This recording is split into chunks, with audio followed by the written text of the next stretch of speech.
अस्सलाम वालेकुम। आज हम पढ़ेंगे जनरल पैथोलॉजी। जनरल पैथोलॉजी में सबसे पहले है म्यूटेशन की डेफिनेशन। म्यूटेशन क्या होता है? Permanent change in DNA. अब हमारे पास इसकी एग्जांपल्स क्या होती है? पॉइंट म्यूटेशन होती है, फ्रेम शिफ्ट म्यूटेशन होती है और ट्रिपल न्यूक्लियोटाइड रिपीट म्यूटेशन होती है।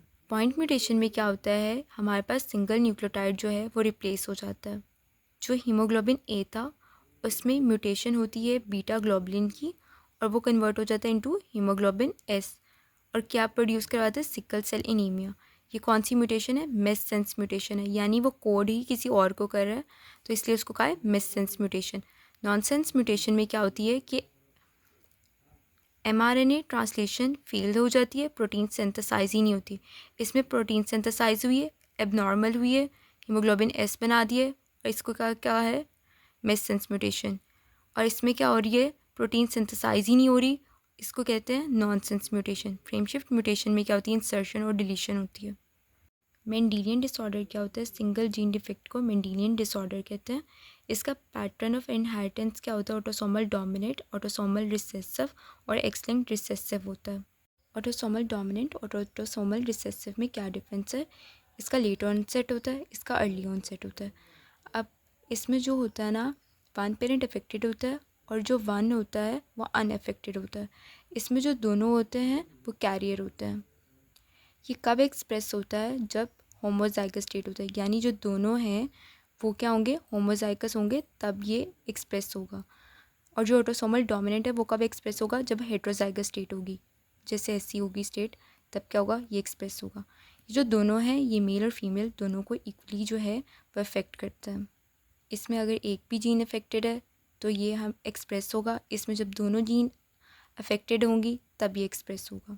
इसमें इंजाइम प्रोटीन अफेक्टेड नहीं होती हैं, इसमें स्ट्रक्चर प्रोटीन बेसिकली इन्वॉल्व होती हैं और इसमें इंजाइम्स प्रोटीन इन्वॉल्व होती हैं। स्ट्रक्चर प्रोटीन किस में थी? ऑटोसोमल डोमिनेंट में थी और इंजाइम प्रोटीन ऑटोसोमल रिसेसिव में थी। ये देखो, ये दोनों कैरियर हैं। इसमें क्या होता है कि अनअफेक्टेड कितने होते हैं? 25% होते हैं। कैरियर कितने? 50% है और अफेक्टेड कितने हैं? 25% है। यानी इसका रेशियो क्या बनता है? 75:25। एक्स लिंक्ड रिसेसिव डिसऑर्डर कौन से होते हैं? जो ट्रांसमिट होते हैं हेट्रोजाइगस फीमेल से सन में। जो फीमेल कैरियर होती है ना, उनको ये नहीं होता, वो प्रोटेक्टेड होती हैं क्योंकि उनके पास एक और एक्स क्रोमोसोम होता है। अब जैसे ये देखो, इसमें क्या होता है? 25% जो होता है वो कैरियर होता है, जो अफेक्टेड होते हैं वो भी 25% होते हैं, जो अनअफेक्टेड होते हैं वो 50% होते हैं। इसमें क्या था? जो 50% थे वो कैरियर थे। ये एमसीक्यू में ही पूछा जाता है ज़्यादातर। ऑटोसोमल डोमिनेंट को ऐसे याद कर लो, जो ही है वो मेन के लिए यूज़ होता है ना, तो एच से क्या है? Heredity spherocytosis, hypercholesterolemia, Huntington disease. E से है एलर्ट-डायनेस सिंड्रोम, एम से है मार्फन सिंड्रोम्स, ए से है adult polycystic kidney disease, N से है न्यूरोफाइब्रोमेटोसिस। अब ऑटोसोमल डोमिनेंट में हमारे पास क्या डिफेक्टेड होगा? Structure protein. मार्फन सिंड्रोम में फिब्रिलिन होगा, हाइपरकोलेस्ट्रीमिया एलडीएल रिसेप्टर्स होंगे, एलर्ट-डायनेस सिंड्रोम्स में कोलेजन होगा, हेरिडिटी स्फेरोसाइटोसिस में स्पेक्ट्रिन एनकाइरिन होगा और न्यूरोफाइब्रोमेटोसिस में क्या होगा? न्यूरोफाइब्रोमिन 1 होगा। एडल्ट पॉलीसिस्टिक किडनी डिजीज़ में क्या होगा? पॉलीसिस्टिन 1 होगा। ऑटोसोमल रिसेसिव इनहेरिटेंस, इसमें क्या होता है? हमारे पास एंजाइम प्रोटीन डिफेक्टिव होती है। सिस्टिक फाइब्रोसिस में क्या होता है? Cystic fibrosis transmembrane regulator protein defective है। फिनाइल कीटोन यूरिया में क्या होता है? Phenyl alanine hydroxylase. टे6 में हेक्सोस्माइनिडेज और कंबाइंड इम्यून डेफिशिएंसी में क्या होगा? एडिनोसिन डियामाइनेज। अल्फा बीटा थैलेसीमिया में हीमोग्लोबिन होता है, सिकल सेल एनीमिया में भी हीमोग्लोबिन होता है। एक्सटेंड रिसेसिव इनहेरिटेंस में क्या होता है? हीमोफीलिया ए में कौन सा फैक्टर जो है वो अफेक्टेड होता है? फैक्टर 8। और डुशेन मस्कुलर डिस्ट्रॉफी में डिस्ट्रोफिन, फ्रेजाइल एक्स सिंड्रोम में एफएमआरपी। इनमें से सिर्फ एमसीक्यू आएगा। कुछ डिजीज़ हैं जो लिखी हुई हैं, उनमें सबसे पहले मार्फन सिंड्रोम। मार्फन सिंड्रोम में क्या होता है? FBN1 जीन की म्यूटेशन हो जाती है जो इनकोड क्या करती है? फिब्रिलिन। जो फिब्रिलिन होता है जब वो डिफेक्टिव होता है ना, तो हमारे पास कनेक्टिव टिश्यू सही से नहीं बनता। उसकी वजह से क्या होता है? हमारे पास बहुत लंबी टांगें होती हैं, आर्म्स होते हैं, फिंगर्स लॉन्ग होती हैं और हमारे पास क्या होता है, बायलैटरल सबलुक्सेशंस ऑफ लेंस होता है। नॉर्मली क्या होता है, जो सस्पेंसरी लिगामेंट होता है उसने लेंस को एक पोजीशन पे रखना होता था, मगर क्या होता है, कनेक्टिव टिश्यू जब सही नहीं बनता तो सस्पेंसरी लिगामेंट जो होते हैं वो वीक हो जाते हैं और जो लेंस होता है उसकी सबलुक्सेशन हो जाती है। इसमें और क्या होता है, माइट्रल वाल्व प्रोलैप्स होता है, एओर्टिक एनोरेक्सिया होता है, एओर्टिक डाइसेक्शन होती है, और हमारे पास जॉइंट की क्या होती है, हाइपर एक्सेंसिबिलिटी होती है। एलर-डैनियल्स सिंड्रोम, एलर-डैनियल्स सिंड्रोम में क्या होता है, हमारे पास फ्रिजाइल हाइपर एक्सेंसिबल स्किन होती है, हाइपर मोबाइल जॉइंट्स होते हैं, और कोलोन, कॉर्निया और लार्ज आर्टरीज की रप्चरिंग होती है, और पुअर वुंड हीलिंग होती है। Poor wound healing fragile hyper extensible skin किस में होती है, एलर-डैनियल्स सिंड्रोम में होती है। एक पॉइंट रह गया, बायलैटरल सबलुक्सेशन ऑफ लेंस को क्या कहते हैं, एक्टोपिया लेंटिस भी कहते हैं। डाउन सिंड्रोम में क्या होता है, ट्राइसोमी 21 होती है, क्योंकि क्रोमोसोम 21 की एक्स्ट्रा कॉपी आ जाती है। अब इसमें जो बंदा प्रेजेंट कैसे करेगा, उसको इंटेलेक्चुअल डिसेबिलिटी होगी, फ्लैट फेशियल प्रोफाइल होगा, कार्डिक मैलफॉर्मेशन होगी, high risk of leukaemia infection होगा, premature development of Alzheimer disease होगा। क्लाइनफेल्टर सिंड्रोम में क्या होता है, 2 या 2 से ज़्यादा एक्स क्रोमोसोम्स होते हैं। क्यों होते हैं, क्योंकि नॉन डिसजंक्शन होती है 6 क्रोमोसोम्स की। पेशेंट कैसे प्रेजेंट करेगा, देखो उसके पास 2x है ना, तो गायनेकोमेस्टिया होगा। और क्या होगा, फीमेल्स में हेयर कम होते हैं तो इसमें भी रिड्यूस बॉडी हेयर्स होंगे, मगर वाई है तो इसलिए उसकी टेस्टीज़ की एट्रोफी हुई होगी, उसके पास टेस्टीज़ होंगे, टेस्टिकुलर एट्रोफी और स्टेरिलिटी होगी। टर्नर सिंड्रोम में क्या होता है, एक एक्स क्रोमोसोम जो होता है वो एब्सेंट होता है, 45x होता है। इसमें पेशेंट कैसे क्लिनिकली प्रेजेंट करेगा, शॉर्ट स्टैचर होगा, वेब नेक होगी, उसकी जो ओवरीज होंगी वो फाइब्रोटिक होंगी, फाइब्रोटिक ओवरी की वजह से उससे एमेनॉर्गिया होगा, मेंस्ट्रुएशन नहीं होगी, lack of secondary sexual characteristics होंगे, कार्डिक मालफॉर्मेशन होगी। स्टेप्स ऑफ पीसीआर क्या होता है, डीनेचुरेशन, एनीलिंग, इलोंगेशन। डीनेचुरेशन किस टेम्परेचर पे होता है, 95 degree Celsius, annealing 50 to 65 degree Celsius, elongation 72 degree Celsius. Types of PCR क्या होते हैं, conventional PCR, multiplex PCR, real time PCR, reverse transcription PCR और nested PCR. Innate immunity, acquired immunity. Innate immunity हमारे पास by birth होती है। Innate immunity mediate होती है सेल से, प्रोटीन से, जो रिएक्ट करते हैं अगेंस्ट इन्फेक्शियस पैथोजन। जो एक्वायर्ड इम्यूनिटी होती है उसको एडेप्टिव इम्यूनिटी भी कहते हैं। ये नॉर्मली इनएक्टिव होती है, ये रिस्पॉन्ड तब करती है जब हमें इन्फेक्शन होता है। कैसे, ये जनरेट करती है ऐसे पॉटेंट मैकेनिज्म जिससे वो न्यूट्रलाइज करती है और एलिमिनेट करती है पैथोजन को। हमारे पास इसके कंपोनेंट्स क्या होते हैं, इसमें सरफेस बैरियर होते हैं जो स्किन होता है, म्यूकस मेम्ब्रेन होती है, और इंटरनल डिफेंस मैकेनिज्म होता है जिसमें epithelial barrier, dendritic cells, natural killing cells, complement system और फेगोसाइटिक सेल्स जो कि न्यूट्रोफिल्स और मैक्रोफेजेस होते हैं वो आता है। इसमें क्या आता है, हमारे पास ह्यूमरल इम्यूनिटी होती है, सेल मीडिएटेड इम्यूनिटी होती है। जो ह्यूमरल इम्यूनिटी होती है वो मीडिएट होती है बाय बी लिम्फोसाइट्स, जिन्होंने आगे क्या बनाना होता है, एंटीबॉडीज़, और ये मीडिएट होती है बाय द टी लिम्फोसाइट्स। जो बी लिम्फोसाइट्स हैं और टी लिम्फोसाइट्स हैं, ये लिम्फोइड प्रोजेनेटेड सेल्स से बनते हैं। इसने मेच्योर कहाँ होना होता है, बोन मैरो में, इसने मेच्योर होना होता है थाइमस में, इसलिए इसको बी लिम्फोसाइट और इसको टी लिम्फोसाइट कहते हैं। जो हमारे पास इनेट इम्यूनिटी है वो फर्स्ट लाइन ऑफ डिफेंस है, ये नहीं है। ये क्या करता है, इनेट इम्यूनिटी जनरेट करता है कि rapid non specific immune response, और ये जनरेट करता है डिले स्पेसिफिक इम्यून रिस्पॉन्स।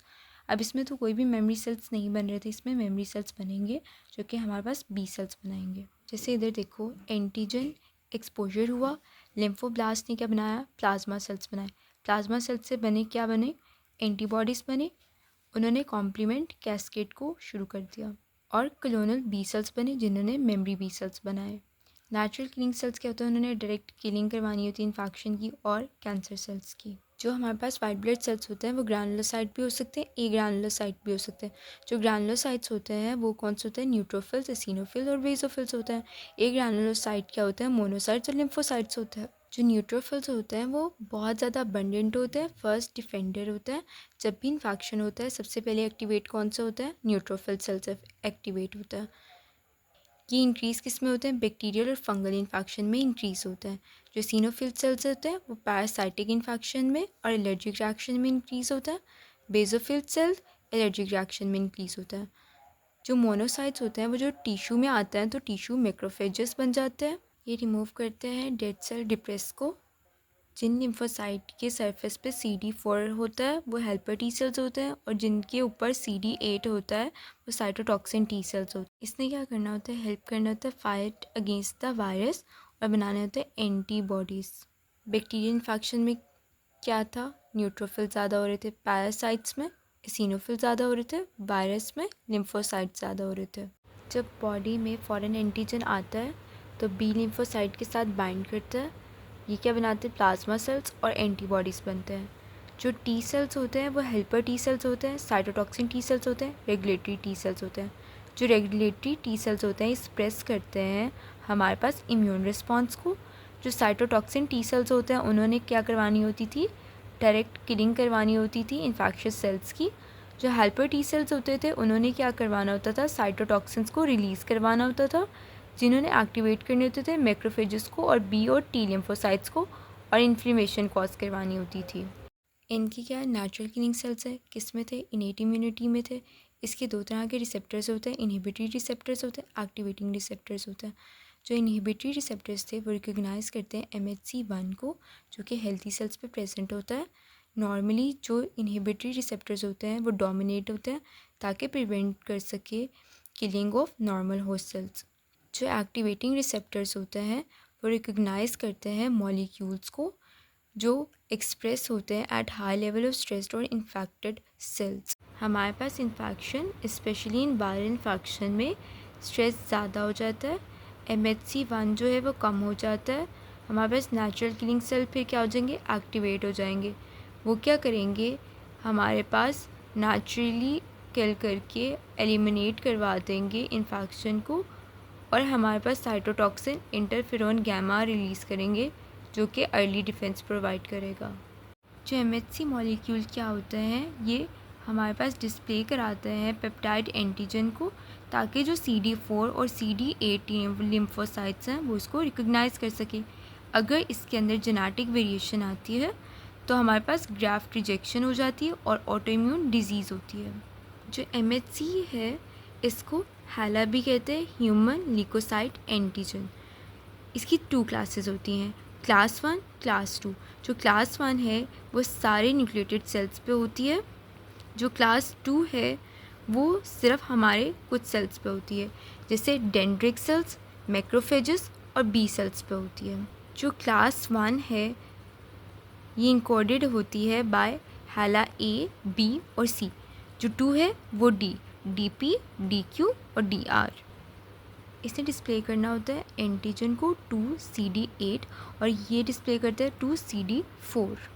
अगर हमारे पास पैथोजन बॉडी में होता है तो इंटरफ्यूरॉन गैमा क्या करता है? मैक्रोफेजेस को एक्टिवेट कराता है और इसकी फेगोसाइटोसिस करवा देता है। अगर हेलमिंथेस होता है तो इंटरल्यूकिन 4, 5 और 13 क्या करते हैं? इसिनोफिल्स को एक्टिवेट करवा देते हैं। अगर एक्स्ट्रा सेलुलर पैथोजन होता है तो इंटरल्यूकिन 17 और 22 न्यूट्रोफिल्स को एक्टिवेट करवा देता है। इनका किन डिजीज़ में रोल है? ऑटो इम्यूनिटी, क्रॉनिक इन्फ्लेमेशन में, एलर्जी में और ऑटो इम्यूनिटी में। एलर्जी में एसिनोफिली होता है ना, और इन दोनों में क्या है? ऑटो इम्यूनिटी, और इसमें क्या है? क्रॉनिक डिजीज़ भी है। Active immunity, passive immunity. Active immunity से पता चल रहा है कि वह एक्टिवली बन रहा है, यानी जब हमें पैथोजन एक्सपोजर होगा तो हमारे पास एंटीबॉडीज़ जो प्रोडक्शन स्टार्ट हो जाएगी। ये नेचुरल भी हो सकता है, अगर हमें इन्फेक्शन हुआ है तो नेचुरली एंटीबॉडीज़ बनती है, आर्टिफिशियली हम वैक्सीनेशन से दे सकते हैं। पैसिव इम्यूनिटी में क्या होता है?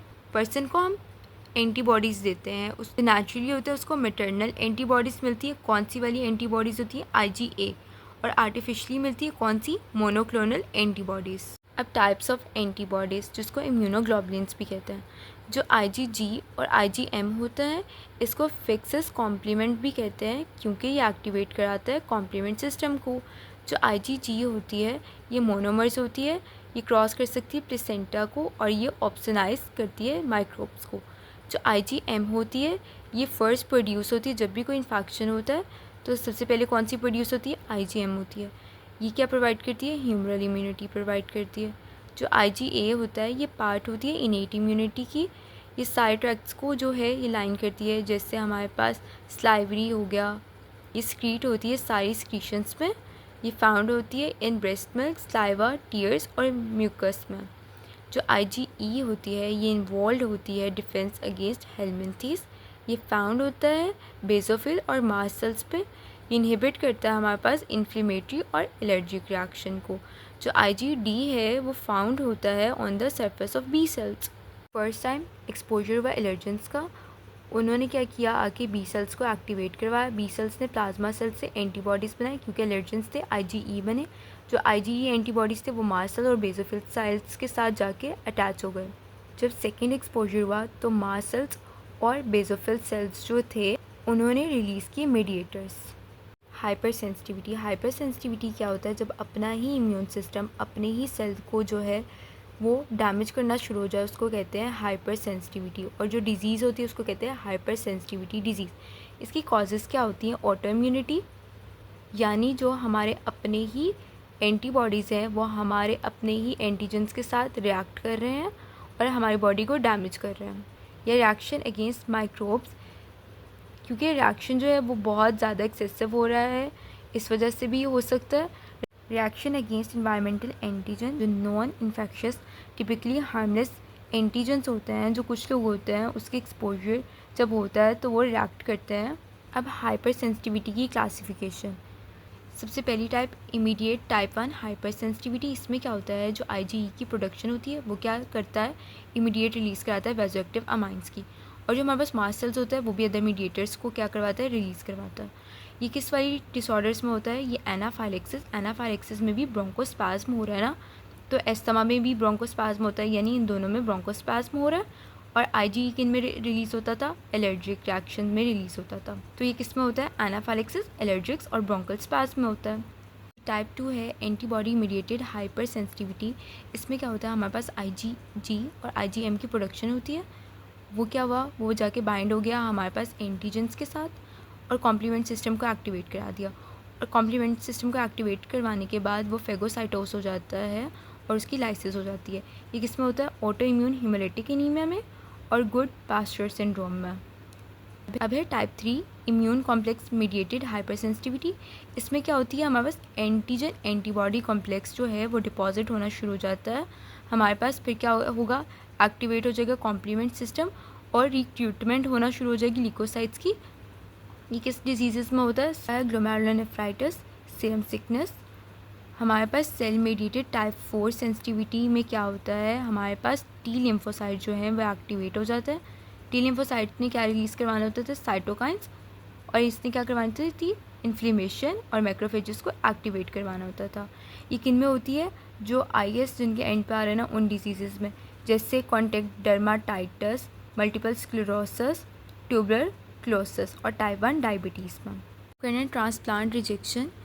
एलोग्राफ्ट क्या होता है, ऑल मतलब सब, यानी सब वही साथ बैठेंगे ना जो सेम स्पीशीज़ के हैं, यानी graft exchange between individual of the same species are called allograft. अब रिजेक्शन क्यों होती है, क्यों होता है, क्योंकि जो ग्राफ्ट एंटीजन होता है उसके खिलाफ टी लिम्फोसाइट्स और एंटीबॉडीज़ बनना शुरू हो जाती हैं जो उसके साथ रिएक्ट करती हैं और उसको डिस्ट्रॉय करती हैं। जो मेजर एंटीजन है जिसकी वजह से कॉज हो रहा है वो हैला है, ह्यूमन ल्यूकोसाइट एंटीजन। हैला को रिकॉग्नाइज कर सकते हैं बाय डायरेक्ट पाथवे और इनडायरेक्ट पाथवे। डायरेक्ट पाथवे में क्या होता है कि अपना ही ABC जो है वो अपने ही एंटीजन को प्रेजेंट करता है रेसिपिएंट टी सेल्स को, यानी वो गद्दार निकलता है। और इसमें क्या होती है, एक्यूट रिजेक्शन होती है। जो हमारे पास इनडायरेक्ट पाथवे होता है उसमें क्या होता है, होस्ट मतलब रेसिपिएंट, ये जो रेसिपिएंट का ABCs होता है वो ढूंढ लेता है ग्राफ्ट एंटीजन को और उसको प्रेजेंट करता है किसको, रेसिपिएंट टी सेल्स को। जैसे जो अपनी पुलिस है वो टेररिस्ट को पकड़ ले और आर्मी के पास ले जाए। ये क्या कॉज करवाता है, क्रॉनिक रिजेक्शन करवाता है। ये दोनों जो है ये एक्टिवेट करवाते हैं CD4 और CD8 दोनों लिम्फोसाइट्स को। हमने पढ़ना है मैकेनिज्म ऑफ ग्राफ्ट रिजेक्शन। इसमें हमारे पास हाइपर एक्यूट, एक्यूट और क्रॉनिक होता है। हमारे पास हाइपर एक्यूट रिजेक्शन में क्या होता है, जो ग्राफ्ट एंडोथेलियल सेल्स होते हैं उन पे जो एंटीजन्स होते हैं ना उनके ख़िलाफ़ पहले से ही एंटीबॉडीज़ बनी होती हैं। जो एंटीबॉडीज़ हैं वो नेचुरल IgM एंटीबॉडीज़ भी हो सकती हैं, या वो एंटीबॉडीज़ जो हैं वो हमारे पास हाला मॉलिक्यूल के ख़िलाफ़ भी बनी हो सकती हैं। पहले अगर उसका कभी ब्लड ट्रांसफ्यूजन, प्रेगनेंसी या ऑर्गन ट्रांसप्लांट हुआ हो तो उसकी वजह से ये एंटीबॉडीज़ बनी हो। जब ग्राफ्ट हो जाता है, ब्लड फ्लो रिस्टोर हो जाता है, तो ये जो एंटीबॉडीज़ होती हैं ये बाइंड कर जाती हैं एंटीजन्स के साथ, और ये क्या करवाती हैं, ये हमारे पास एक्टिवेट करवा देती है कॉम्प्लीमेंट सिस्टम को, और एंडोथेलियल डैमेज करवाना शुरू हो जाती है, इन्फ्लेमेशन करवाती है और थ्रोम्बोसिस करवाती हैं। मगर ये बहुत ज़्यादा अनकॉमन है अब, क्योंकि पहले ही क्रॉस मैच करवा लिया जाता है। इसकी मॉर्फोलॉजी क्या होती है कि उसमें जो किडनी होती है ना वो अफेक्ट होती है, उसमें एनोरेक्ट हो जाती है।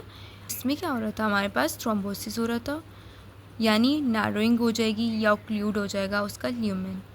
ये वहाँ इन्फ्लेमेशन भी होती है, तो न्यूट्रोफिल्स जो होते हैं वो इन्फ्लेमेशन की तरफ जाता है, वहाँ एक्यूमुलेट होना शुरू हो जाता है आर्ट्रियोल्स में, ग्लोमेरुलस में और पेट्यूबुलर कैपिलरीज में।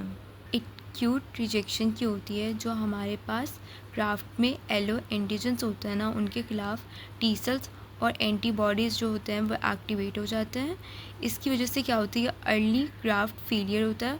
अगर उसका इम्यूनोसप्रेशन जो है वो टर्मिनेट हो जाएगा ना, तब भी सडनली क्या होगा, मंथ या ईयर में हमें एक्यूट रिजेक्शन अपेयर होगी। ये दो तरह की होती है, ये एक्यूट सेलुलर रिजेक्शन होती है और एक्यूट एंटीबॉडी मीडिएटेड रिजेक्शंस होती है, यानी वेसल्स इसमें इन्वॉल्व है, इसमें सेल इन्वॉल्व है। CD8 और CD4 क्या करता है, ये रिजेक्शन कॉज कराता है। जो CD8 होता है वो डायरेक्टली डिस्ट्रॉय करता है ग्राफ्ट सेल्स को, जो CD4 होता है वो रिलीज़ करता है साइटोकाइंस को जो इंड्यूस करते हैं इन्फ्लेमेशन, और इस तरह वो डैमेज करते हैं ग्राफ्ट को। जो टी सेल्स होते हैं वो हमारे पास ग्राफ्ट वेसल्स के साथ भी रिएक्ट करते हैं और वहाँ वैस्कुलर डैमेज कॉज करवाते हैं। और एक्यूट एंटीबॉडी मीडिएटेड रिजेक्शन में क्या करता है कि जो एंटीबॉडीज़ होती हैं वो उसकी वैस्कुलर एपिथेलियम के साथ जाके बाइंड करती हैं। जब उसके वैस्कुलर एपिथेलियम के साथ जाके बाइंड करेंगी वो कॉम्प्लीमेंट सिस्टम को एक्टिवेट करवा देंगी और वहाँ क्या करवा देंगी, इन्फ्लेमेशन और डैमेज करवाना शुरू हो जाएंगी और ग्राफ्ट फेलियर करवा देंगी। हमारे पास फोकल थ्रोम्बोसिस किस में होता है, एक्यूट एंटीबॉडी मीडिएटेड रिजेक्शन में होता है। जो क्रॉनिक रिजेक्शन होता है वो इंडोलेंट फॉर्म में होता है। जो ग्राफ्ट डैमेज होता है ना वो ओकेजनली होता है मंथ और ईयर्स में। ये क्या कराता है, ये हमारे पास प्रोग्रेसिव लॉस करवाता है ग्राफ्ट फंक्शन का। इसमें क्या होता है, जो हमारे पास टी सेल्स होता है ना उन्होंने क्या कराना होता था, एक्टिवेट करा देता फाइब्रोब्लास्ट को और वैस्कुलर स्मूथ मसल्स के सेल्स को, जिसकी वजह से क्या हो जाता था, इंटरस्टिशियल फाइब्रोसिस हो जाता था और हमारे पास नैरोइंग होना शुरू हो जाती थी ब्लड वेसल्स की, जिसको एथेरोस्क्लेरोसिस कहते हैं। जो क्रॉनिक रिजेक्शन है ना उसमें डोमिनेंट क्या होता है, वैस्कुलर चेंजेस, क्योंकि आप देखो वो यहाँ क्या करवा रहा था, नैरोइंग करवा रहा था, तो यहाँ थिकनिंग होगी और वैस्कुलर ऑक्लूजन हो जाएगी।